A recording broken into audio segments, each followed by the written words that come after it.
मीनाकृते कमटकोलनृसिंहवर्णिन् स्वामिन् परस्वत तपोधन रामचन्द्र तेषां स राम यदुनन्दन कल्किरूप श्रीवेङ्कटाचलपते तव सुप्रभातम्।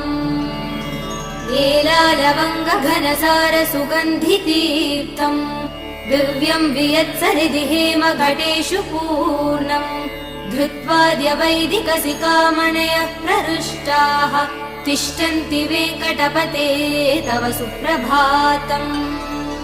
भास्वानुदेति विकचानि सरोरुहाणि सम्पूरयन्ति निनदैकगुबो विहङ्गाः श्रीवैष्णवा सततमर्थितमङ्गलास्ते धामाश्रयन्ति तव वेङ्कट सुप्रभातम्।